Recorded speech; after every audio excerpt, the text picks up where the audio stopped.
So, after making the world's most lame party on the face of the earth, I gotta ask, what exactly is the point of Transformers Energon?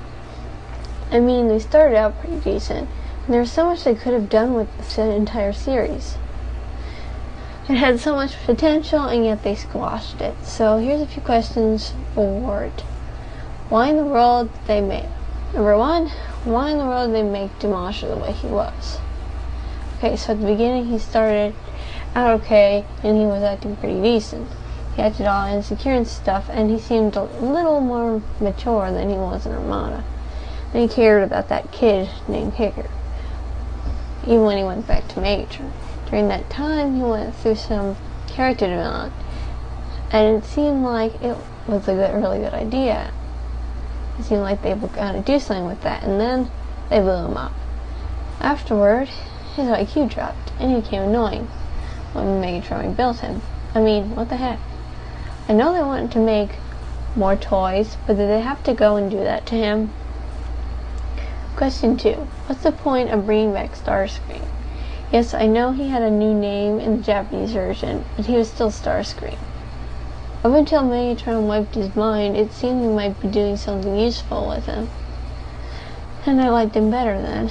But after Megatron wiped his mind, he wasn't important anymore, and he didn't have any character-centered episodes after that point. He just seemed like a background character, and the way they made him really got on my nerves. He just wasn't Starscream anymore. Number 3. Why'd they want to bring Unicron back to life? Yeah, I know. Alpha Q wanted to repair his galaxy and bring back all the planets that Megatron destroyed and all that crap. But Megatron wanting to bring him back made no sense at all. He says like, oh, I want to control him. He wanted to control him? Dude, Unicron is as big as a planet and smarter than you will ever be. You can't control somebody that's big and powerful. In the end, Unicron wound up controlling Megatron, and which led to his demise. Number 6. What's with Kicker and his family? Where did they come from? Why are they suddenly so important? They made no appearances in Armada that I know of. Not even a cameo. And all of a sudden they are there, and see everything about Cybertron and everything. Plus, for some reason, Kicker's dad takes Rad, Alexis, and Carlos to Cybertron, and they act like they were there for the very first time, when their first appearance and visit to Cybertron was in Armada, when Unicron and stuff was invading their planet, and all that stuff, and Starscream wound up dying. Plus, the show seemed to center around Kicker, who nobody really likes. If you like him, well, you're the first.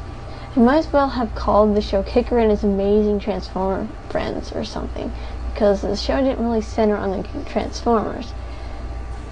It centered more on him. Plus, the kid is an absolute obnoxious little turd, and his character doesn't seem to develop in the slightest bit during the entire run of the show. Number 3. What is even going on? 1 minute they're fighting Alpha Q, then they're fighting Megatron, then they befriend Alpha Q. He gives them some explanation for all the dumb things he's been doing, and they agree to help him with his plans. Megatron goes around raping people with his sword. Suddenly Unicron comes back to life. Megatron goes to Cybertron, becomes purple, but still looks like an old man, and is still in bad CGI. Goes back and gets big, becomes Descendants, and dies. What exactly is the point of the show? And why it was Alpha Q after Optimus Prime anyway? They never really explained that. And unlike Armada and Cybertron, the show didn't seem to have any basic plot to it. It just seemed scattered, like the creators were on an acid trip when they made it or something. Okay, I've taken up enough of your time, and I'll probably never get these questions answered. If anyone can explain this series to me better than whatever, please do so, because I never really understood it, and I watched the whole entire series through. It just seemed like it had scattered plots all over the place, and so many good ideas at the start that got squashed as the story went on. Plus, why did Optimus Prime need over 50 Autobots to defeat 5 insignificant Decepticons? And why was Megatron so powerful? All the other Decepticons didn't really seem to do much. And Megatron seemed to be able to kill every single one of them.